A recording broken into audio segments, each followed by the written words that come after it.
Bom, queridos amigos, vou mostrar para vocês umas imagens aqui importantes.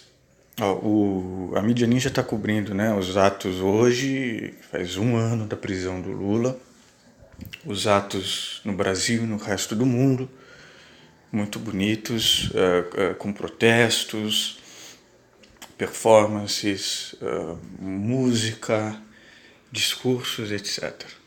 Artistas também participando. Veja, eu gosto de trabalhar em cima de tópicos às vezes. Eu quero fazer esse vídeo para nós termos uma compreensão melhor sobre o momento atual, o que aconteceu e qual caminho nós queremos tomar enquanto nação. Embora o Brasil ainda não seja uma nação, eu tenho escrito que o Brasil só será uma nação quando a classe média se vê como classe trabalhadora e der as mãos para os pobres contra a elite que a manipula. Essa é uma visão histórica de formação social do Brasil que o Gessé Souza tem escrito e dito muito nos seus livros e entrevistas. Mas enfim, porque veja, vai se desenhando aí, não só para as eleições de 2022, mas já antes, já que o desgoverno Bolsonaro vai de mal a pior e ladeira abaixo, inclusive no quesito de aprovação. Há de um lado a Lava Jato cambaleante, porque foi pega na botija, não só os 2,5 bilhões que ela ia pegar, que o STF impediu, mas tem um fundo aí do Moro, o próprio Moro censurou o destino, está envolvido, de mais de 6 bilhões, né, que já estariam disponíveis para a Força Jato. Então há essa Força Jato que é uma ultradireita, uma politização do judiciário. A extrema-direita bolsonarista, ela, obscurantista, ela vai ter uma derrocada. Isso é uma questão de tempo. É preciso acelerar a PEC das diretas, anti-Mourão, chamada de anti-Mourão, para que não venha um Estado ainda mais militarizado, que já está se formando no governo Bolsonaro, e que venham novas eleições.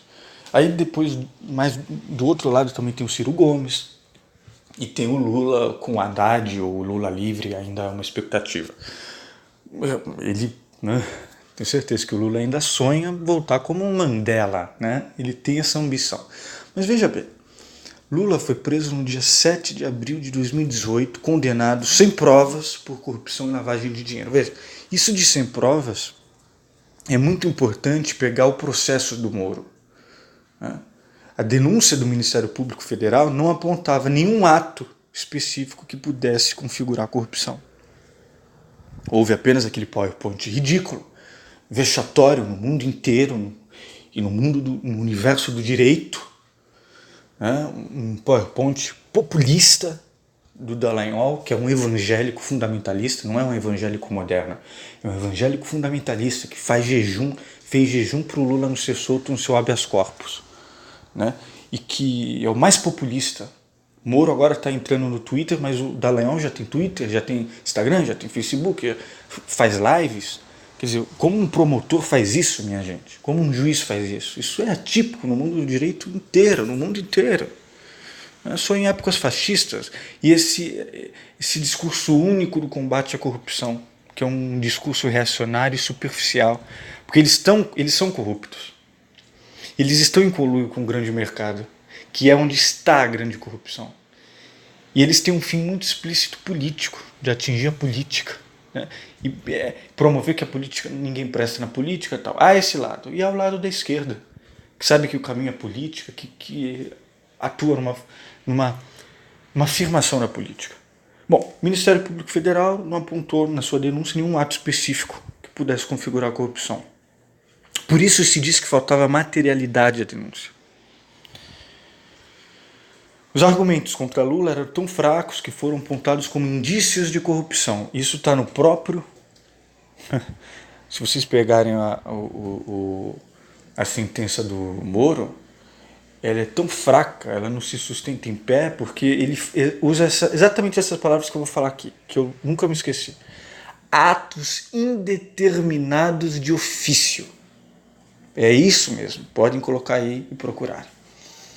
O antipetista Reinaldo Azevedo sentou o pau no Moro. Como é que você julga por atos indeterminados de ofício, sobretudo se tratando de um ex-presidente da República, meu Deus do céu? tem que ter força, tem que ter materialidade, tem que ter provas robustas, não teve nada disso. São linhas de raciocínio, deduções e muita mediatização, muito populismo de extrema-direita e de ultradireita. Eu diferencio ultradireita e extrema-direita. A extrema-direita é o fascismo mesmo, ele é autofágico e é insensato. A ultradireita ela tem mecanismos de poder e de autoritarismo. Bom, os argumentos contra Lula eram tão fracos que foram apontados como indícios de corrupção e, na sentença do Moro, atos indeterminados de ofício. Só um oportunista, canalha e tacanho como o Moro, que mal fala português direito. Ué, Lula também não fala. Lula veio de pau de arara, tem uma visão de socioeconomia extraordinária, agrada intelectuais de povo, é compreendido. Agora Moro, tido como inteligente, paladino da corrupção, imagina. Bom, indícios de corrupção em atos indeterminados de ofícios em relação à sua participação em reuniões com empresários. E Moro reconheceu que não havia nenhuma prova de que Lula tivesse beneficiado com contratos da Petrobras. Isso também é verdade. Além de julgá-lo por atos indeterminados de ofício, disse nos embargos declaratórios, se eu não me engano, isso eu posso procurar aqui, inclusive, disse que este juízo, usando as palavras dele, este juízo jamais afirmou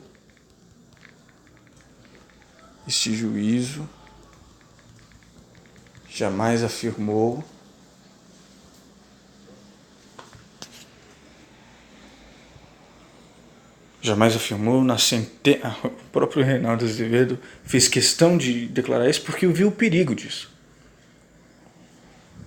Isso já, em 2017, hein, antes do Lula ser preso, obviamente, ele diz o seguinte: isso tem vídeo, porque foi tudo gravado também, nos embargos de declaração.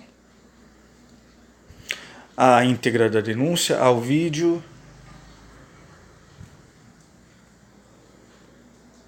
Cadê? Este juízo jamais afirmou na sentença ou em lugar algum. Este juízo é ele, Sérgio Moro, falando em nome da instituição, da Justiça Federal, que os valores obtidos pela construtora OAS, que é a que estaria envolvida no triplex do Guarujá, nos contratos com a Petrobras, foram usados para pagamento da vantagem devida para o ex-presidente.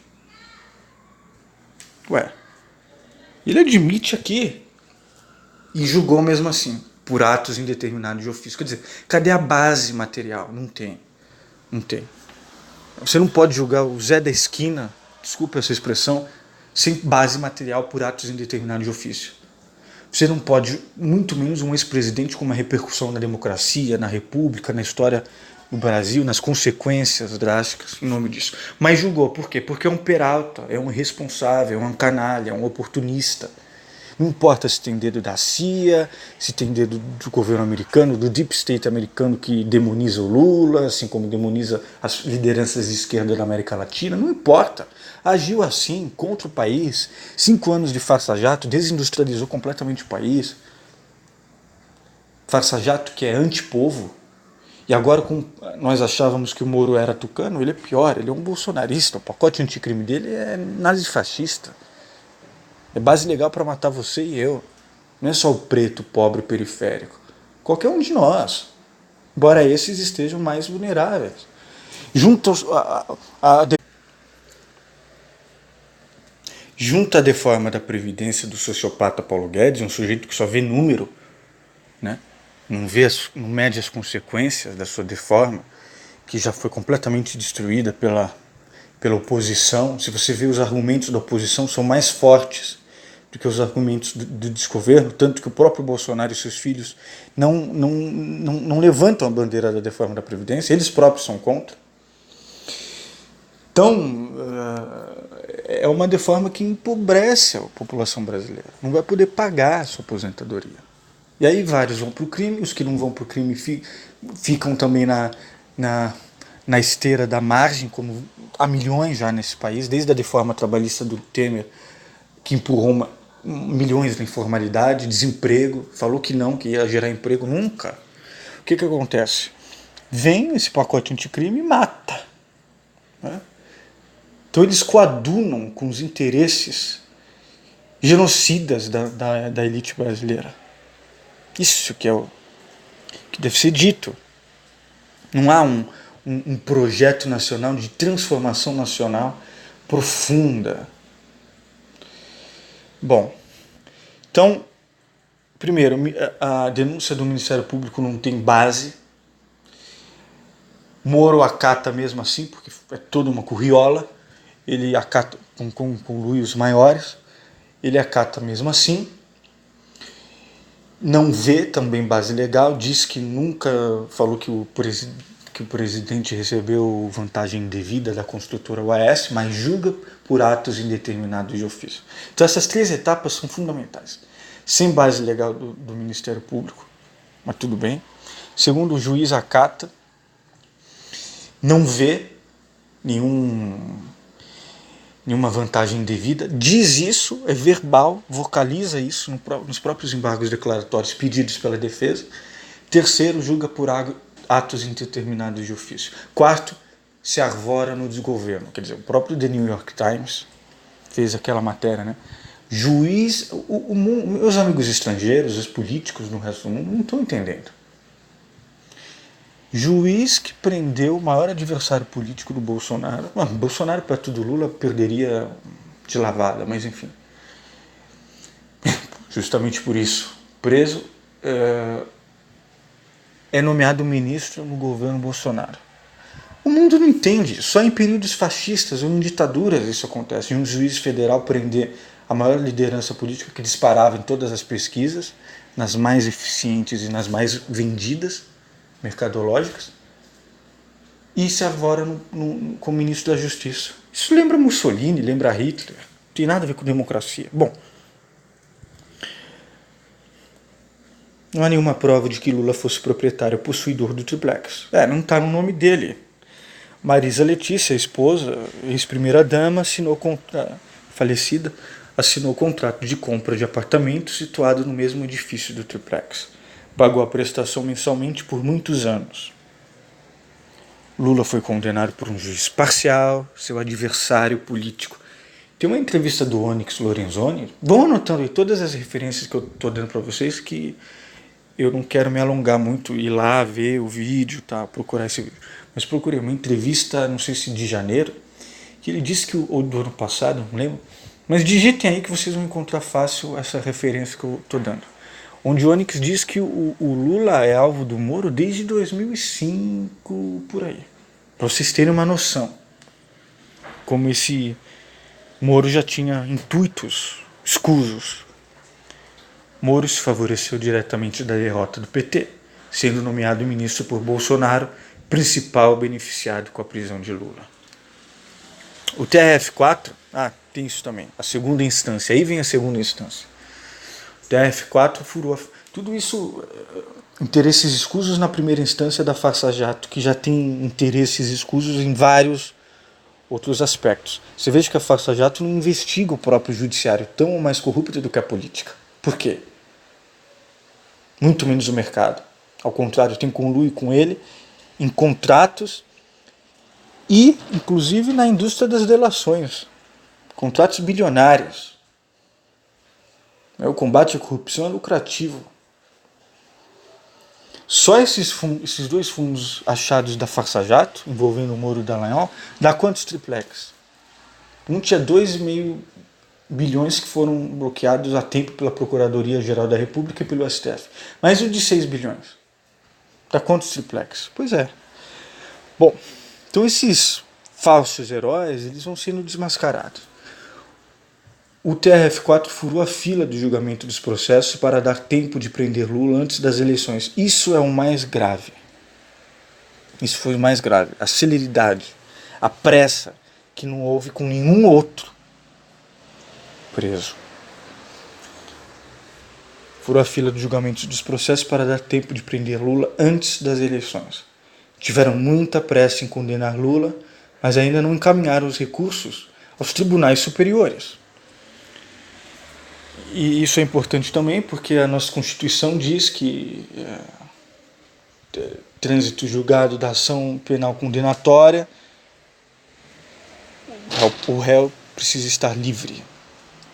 E o julgamento a respeito das condenações de segunda instância, que estavam marcadas para 10 de abril, foram adiadas. Ainda há uma dúvida muito nebulosa se isso partiu da própria OAB, cujo presidente atual teve um pai que foi torturado, ele é contra o Bolsonaro, a favor da democracia, ou se foi uma pressão dos militares, dos generais militares anti-Lula, pressionando o Toffoli, presidente do STF. Há algo muito nebuloso. E meus contatos da OAB, dos conselhos federais da OAB espalhados pelos estados, ainda não me responderam a respeito. Lula é preso político, condenado em um processo de exceção. E é assim que ele está sendo visto no resto do mundo, viu, gente? Sobretudo porque Bolsonaro é feio, é um governo feio, é uma cara feia, as declarações dele. Quer dizer, não bastou 30 anos bostejando ódio, briguento, fascista, munido da sua imunidade parlamentar no Congresso, inútil, infecundo no Congresso. Eleito presidente, ele continua elogiando o ditador, contemporizando as ditaduras sanguinárias no Chile, no Paraguai. Nos Estados Unidos foi visto como um anti-americano, anti os valores americanos, porque é contra os LGBTs, é apologista da ditadura brasileira, da tortura. Então tudo isso vai corroborando para a historiografia atual, inclusive para o resto do mundo, ver que há uma prisão política. Bom, então Lula é preso político, condenado em um processo de exceção. Enquanto ele estiver preso, o Brasil estará refém de um regime de exceção. O próprio Lula, ele diz que ele quer provar sua própria inocência através dos meios legais. Quer dizer, ele continua acreditando na justiça e nas instituições. A liberdade de Lula é condição indispensável para o retorno da democracia no Brasil. Isso foi o próprio Chico Buarque, o gênio Chico Buarque, quem disse aqui, ó. Isso está no... Vocês encontram pelos canais aí essa pequena entrevista do Chico. De fato, o que Lula representa agora é o retorno do Estado Democrático de Direito no Brasil, a normalidade das instituições democráticas, e a liberdade dele é uma condição indispensável para o retorno da democracia no Brasil. Democracia não é apenas eleger um governo. Hitler foi eleito. Democracia...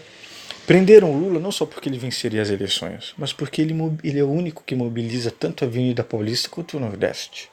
Ele é amado por intelectuais do mundo inteiro e pelo povão. Ele mobilizaria... Ele tem uma capacidade de mobilização popular fantástica, nacional, como nenhum outro. Como nenhum outro. Então, e ele fez uma ponta genial, quer dizer, de São Bernardo do Campo, líder das maiores greves, líder sindical das maiores greves do ABC, ao mesmo tempo ele vem do Nordeste, então ele tem um pé no Nordeste, do povo nordestino, da qual ele conhece, é orgânico isso nele, que faz com que ele tenha esta força nacional, em duas pontas fantásticas. Ele não entra ainda na bolha conservadora, que há, por exemplo, em Paraná, mesmo em São Paulo, no Sul, são nas bolhas mais bem conservadoras, mas ele conseguiu agregá-las em 2002. A classe média votou em peso no Lula, fazendo com que em 2002 ele se tornasse o segundo presidente mais votado da história. Foi uma eleição histórica, comemorada. Até o Bretas, da Faça Jato, que é fundamentalista também, disse diante do Lula, tem vídeo disso, né? O Lula serviu de depoimento em uma videoconferência. O Bretas falou, há não sei quantos anos eu estava ali comemorando a sua vitória. E o Lula disse, então volta para lá. Comemora agora e pela minha liberdade. Então, por enquanto é isso. Farei um vídeo daqui a pouco também da diferença abismal entre Bolsonaro e Lula. Eu sei que são incomparáveis, é como comparar, enfim, são incomparáveis completamente, é um abismo que os separa. Mas ligando isso, quer dizer, todo mundo que vai visitar o Lula, seja o Chomsky, o maior intelectual americano vivo, o gênio Chico Buarque, o prêmio Nobel da Paz Esquivel, lideranças religiosas progressistas do mundo inteiro, como Leonardo Boff, teólogo Leonardo Boff, lideranças políticas de esquerda do mundo inteiro, por exemplo, o Podemos da Espanha, a Juventude do Podemos, ou os veteranos sociais-democratas da Alemanha, todos saem otimistas com outro semblante. E o Juca Kfouri, que foi um dos últimos agora, o jornalista, junto com vários juristas e advogados a favor da democracia e da liberdade do Lula, né? Não é só gente... Não, tem muita gente capacitada, gabaritada, qualificada, ao contrário desses desqualificados, do direito, que vem as ilegalidades, os arbítrios, as coerções que houveram na prisão do Lula. Todo mundo que sai otimista. Uma coisa impressionante. E isso... Por que eu estou dizendo isso? Porque ao mesmo tempo, do outro lado, nós temos um presidente, entre aspas, que diz que a presidência é um abacaxi. Que todo dia diz, meu Deus, o que eu fiz para merecer isso? Olha, em 3 meses de desgoverno, numa bagunça, os piores ministros sinistros, 3 filhos que ele deseducou feito crápulas irresponsáveis, ameaçando, cortando, como eu já fiz um vídeo aqui dos 100 dias do governo Bolsonaro, pior reprovação. De um lado nós temos isso, esse lixo, e do outro nós temos um ex-presidente que ainda não bastasse a trajetória de vida sofrida, não só pessoal, mas perda da mãe, falecimento da esposa, do neto, não bastasse aguentar tudo que aguentou na mídia, enfim, e o peso, a trajetória política de peso que eu já disse aqui, líder popular, maior líder do mundo contemporâneo, presidente 2 vezes, ainda tem projetos para o Brasil. Quando do outro lado nós temos um lixo, um vagabundo lixo. Sempre foi, agora pior ainda, porque está nos píncaros da glória e vai ter uma derrocada. Porque não sustenta, não tem estrutura para ser presidente. Ele próprio falou, eu não nasci para ser presidente, nasci para ser militar. Disse aquele que foi expulso do exército. E os registros do exército chamam ele de cada coisa, irresponsável, mau comportamento, colocou bomba no exército, tem possível problema mental. Olha aí, 100 dias de desgoverno Bolsonaro é isso daí. Enquanto 1 ano da prisão do Lula ainda está otimista, quer provar sua inocência. Não, e ainda tem projetos para o Brasil. Gente, é um abismo, assim, é um abismo. Eu acho que eu não sou de partido, ainda não sou filiado a nenhum partido, eu não compactuo com corrupção nenhuma, mas diante da gravidade do extremismo desse momento, não tem como você ficar em dúvida diante dos lados. Não tem como. E fazer o jogo anti-Lula, como Marina muitas vezes faz, mesmo ela sendo honrada, o Ciro Gomes, bandoleiro político a favor, durante a eleição, depois muda de lado, ataca, porque viu que não deu certo, tentando agaranhar voto do bolsonaristas. Tudo isso é fazer, é dar força para a ultradireita. Então não estou nessa. Quem é do centro numa situação de extrema dessa, na verdade, acaba favorecendo a ultradireita. Então é isso, Lula livre, e me sigam que eu volto depois para outros vídeos.